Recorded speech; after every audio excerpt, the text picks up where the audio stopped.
Well, Wednesdays have become appointment radio here on the Michael K. Show. At 4:30, we get a chance to talk to one of the best that's ever done what he does. And that's Mike Lupica, the New York Daily News. He's author. He said last week was his favorite time on the show so far. Why? Because I wasn't. He didn't say why, but we don't know why. Yeah, it was just a very good let's bring him in, Mike. Why was last week your favorite? They're making stuff up, Michael. We've known each other too long. I'm too invested in your career. And if they think at this point in our relationship that they are going to come between us, then they are badly misinformed. You know what? This is a really tough lesson I just learned on the fly about Lupica. I know where your allegiances are now, Mike. I know where your allegiances are. Peter, Michael, remind him of the wave of the hand. I've heard of the wave of the hand. It's scary when it happens. I know. I've seen it. You've seen Mike, the wave? you saw it happen a couple of times. Yeah, he's dismissed like Billy Martin was big there. people. Billy Martin was there. Big people, right? Big people. But you don't have any fear. That's the beauty of you. Oh, we're good, man. We're good. I wanted to start off, we want to get into the Knicks, but I wanted to start off with the Mets because obviously you've been around them forever, and, you know, the Wilpons to Met fans kind of became a punchline because, you know, they operated like a small market team, whatever. But do you think things are much different right now other than the money being spent with Steve Cohen? Because the Mets still look like they're a mess. Michael, look at the schedule that they have coming up. The bottom could be about to fall out of this season. And I don't know who they are or what they are at this point. I know they have a new administration, and yes, the owner spends a lot of money, okay? But I think he was seduced by what Buck did with that team 2 years ago. And I'm not blaming this on the new manager.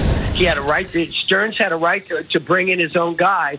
But what are they? I mean, they're closer to last place than they are to first place, and they're about to play a very tough stretch when they come home. And things look very bleak for this team, even as Uncle Steve keeps telling us they're going to make the playoffs.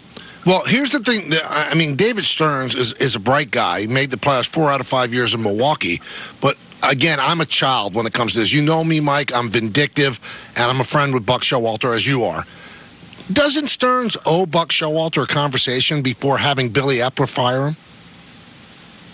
100%, Michael. That was so badly handled. And Buck basically called his own press conference that day to announce that he was leaving the Mets. It was shameful. And this idea from Stearns that, my deal wasn't done. No. Everybody, the Mets had done everything except hire a skywriter to let them know that he was coming. And all he's got to do is give one of the great baseball managers we've had around here over the last 40 years the courtesy of a graceful exit. And the only reason there was any grace to that day was because of Buck himself, and he wouldn't lie and act like he was stepping aside voluntarily.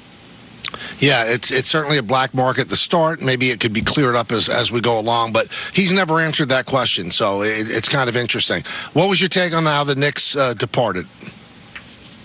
Well, as I told you the other day, Michael, all of the props they're getting for being valiant are absolutely correct. But they started losing Game 7 when they blew Game 3. They were ahead 9 with under 10 minutes to go. They get outscored 22-8 down the stretch, and they don't go up 3-0. Think of what a difference that would have made going forward. They could have taken a breath. They could have even rested people if Game 4 got away from them. But the stress that was created going forward was immense. And then, and Mike, I think we talked about, you weren't here last week, but I think the guys and I talked about this. And there's one of my theories of sports is the longer you carry an inferior fighter in the fight, the better the chance he's going to knock you out in a late round. And that's exactly what happened. And they just came out and played the game of their life. I wrote this the other day, Michael. In a Game 7, in hockey, you're defenseless. Don, you know this. You're defenseless if a goalie's going to stand on his head and make every save. You have no wiggle room. In baseball, a deciding game, Mike, we saw it. Josh Beckett goes out on a Saturday night at Yankee Stadium and pitches. Oh, no. No. That's a boop. Now the phone company's going to get a wave of the hand. I wouldn't want to be the phone company. No one wants that wave of the hand. He waved you away, didn't he? Yeah. He's trying to drive a wedge. Andrew Gunling still wakes up in the middle of the night seeing my hand wave. Andrew Gunling used to produce Michael's show. That's why I brought it up. Yeah. Well, yeah, I know why you brought it up, but I'm trying to educate the audience. We have new listeners every day. Listeners. That was a while ago. Well, man. let's keep going with it. Andrew Gunling's our former producer. Right. Big Philly friend guy. of the show now. Philly guy. When did he leave? He's a good friend of Jay-Z. And Beyonce. And Beyonce, of course, played volleyball together. When did he take over, Anthony? This show? Yeah. It's been a while. Seems like 5 years now. Since he started or left, Don? When did Andrew leave? A couple of years ago. Year and a half, Anthony? He's busy trying to he's producing. Back on the phone. He's shaking as he's hoping that he has a future. You're going to ask me questions while we're trying to... Yeah. Well, Mike, are you going to give a wave of the hand to the phone 1947. company? 1947, sure. So we don't have Mike. We do have Mike. Oh, we do? Yeah. Okay, here's the thing. Mm-hmm. This didn't happen last week, did it, Peter? No. See, now you're coming around. See, that's all it takes. I'm just connecting the dots here, okay? Yep. I think I've been on 3 times. It's happened twice when the guy whose name is on the program has been on. Interesting. None with Peter and Don. I'm just putting it out there. But just to get back to the Knicks, how much do you buy into this narrative that's being sold outside of New York that you can't win without Thibodeau? The reason all these guys get hurt is because Thibodeau players get hurt because he plays them too many minutes. No, you know what? The question I always ask about load management, Don, is this, okay? How's it working out for Kawhi Leonard? Yeah, Exactly. I mean, he became the face of load management, okay? I don't think that these guys all got hurt because Tibbs played them. And really, if you other than Alec Burks, who did look like he'd earned the playing time they got, who is he supposed to play? Shake Milton? I mean, he got everything out of this team that there was to be gotten, okay? And then the Pacers go out in Game 7 and have the greatest shooting night in the history of the playoffs, and you lose. And that's sports, okay? But Thibodeau, to me, did the best work of his career this year. Now, at some point, he's going to have to, pay off. They're going to have to get to the conference final, and maybe they're set up to do this. But when you look at this team without Julius Randle, without OG for as long as they didn't have OG, without Mitchell Robinson, there was no better coaching job that I saw in the NBA than the one Tom Thibodeau did. You think the Rangers win? I think the Panthers are really good. We were down in Florida this winter, and a very good friend of mine down there is a Panthers season ticket holder, and I kept joking with him, to leave our Rangers around, and he said, we want to play them. I think the Panthers are really good. If the Rangers, from what I've seen, can win the Stanley Cup, they will have gone through some crucible, won't they? I mean, Carolina's really good, and they were, the blink of an eye from being Game 7 and staring at being the 2004 Yankees until what happened? Well, we know what happened. A Boston College man saved them, didn't he? He did. He sure did. Why is that Boston College man not a captain? I want to know that, Mike. Is there something about an Eagle that they don't become captains? Why isn't he the captain of the Rangers? We don't need that. We don't. We're secure enough as Boston College men.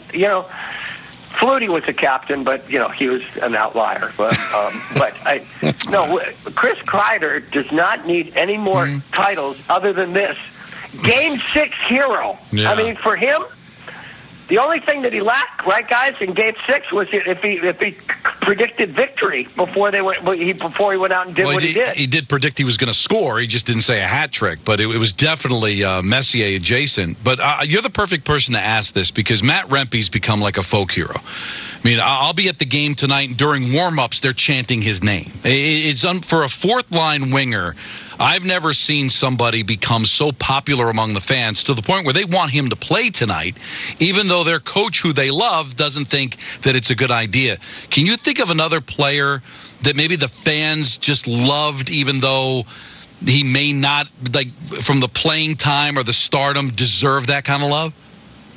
Ancient hockey reference coming, Don. Okay. Would Nick Fotiu fall into that category? Yeah, they loved him. But there was the hook because he was from Staten Island, so there was like a hook there. But I guess that's a good one. They loved him beyond his abilities, right? Right. So, I was like thinking it's like Ben Ayagbayani or even, a Brett Gardner to a certain extent. Like, it's funny what kind of captivates the New York fan. Like, you can't explain it, but once it gets into that groove, the fans don't want to hear anything different.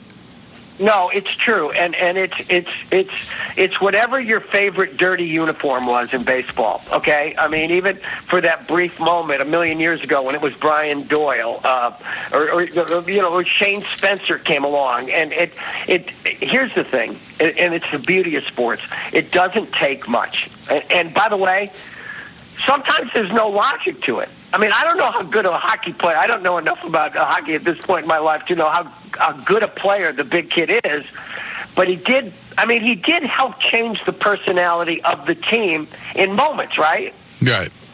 He did. Well, the fight at MetLife Stadium, like there was a 3-4 game period where he just captivated them.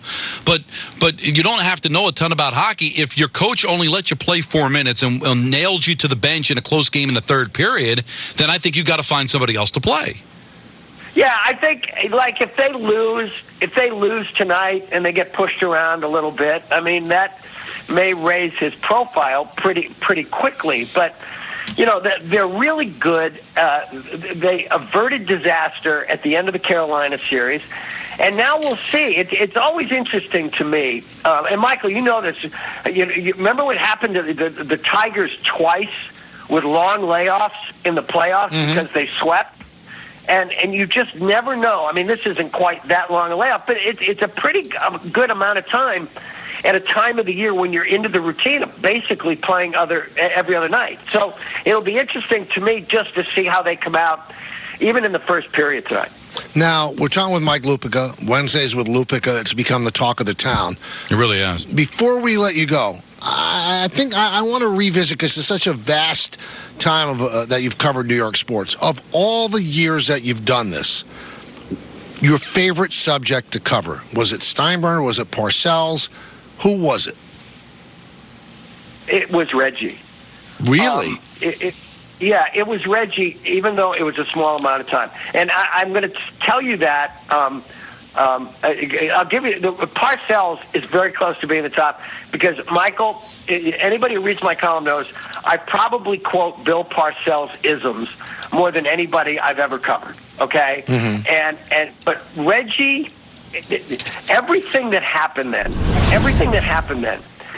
kind of changed the game. There's guys who come into town and you feel like they've rearranged the furniture. I mean, I love Sims. I love watching Lawrence Taylor play. I was very close to Patrick Ewing. I mean, there have been other guys that I loved covering. But Reggie was so unique because here was a guy who said, if I come to town, they'll name a candy bar after me. And then he delivered. And before Game 5 against the Brewers that year in the playoffs, he's standing at the batting cage and he says, I guess tonight we're going to find out how much of that Mr. October blank is true. And he hits one off the facing of the upper deck. And not only did he hit balls off the facing of the upper deck, he would say things the next day when I said to him, I didn't see where that ball landed after it hit off the upper deck. And Reggie looked up at me and he said, second bleeping base. Okay, and so he was a quote machine. Mike, the day that Rick Cerrone and Steinbrenner got into it in the clubhouse after the game against Milwaukee, they had all been sworn. Remember, like they were sworn not to say it. They weren't supposed to say anything about what had happened. Mm-hmm. And so we're on our way out of the clubhouse, and all of a sudden I hear. It's Reggie from, remember, Badlands territory. His locker was over there in the corner. and he waved me over, and he goes, "Don't you want to know what happened?" And he told me the whole thing. Oh, my God. Didn't you write a book about him? But was he okay with it? What? The book you wrote. Yeah, no, I mean, he said some things that he now regrets because, I answered back. I love him to death now, but he said it was a bestseller and it got great reviews and all that. But he said if he'd had another writer, it could have been another Hemingway, and I might have written in an impulsive moment in my column that here was everything that Reggie knew at that time about Hemingway. He thought Mariel was cuter than Margot. So that was a hand wave. That's a word, hand wave. No. We're very good. He knows what I think of him. He delivered, and even I'm probably going past my time now, but I should get extra time because you guys cut me off. But here's the thing: even that game against the Dodgers, where he stuck his hip out, and what John Schulian famously called the first sacrifice thigh in the history of baseball. I don't think he processed in that moment exactly what he was doing. But he was enough of a baller to know it was better if that ball hit him than it didn't. And there were a million moments like that. And so he, in a lot of ways, he was my unforgettable character. Great stuff, Mike. Have a great rest of the week. Thanks, Mike. Thank you, guys. See you next Wednesday. Take care. All right. Wednesdays with Lupica. They talk about it. They love it. Big fan. You're a big fan? Yeah, love the Lupica.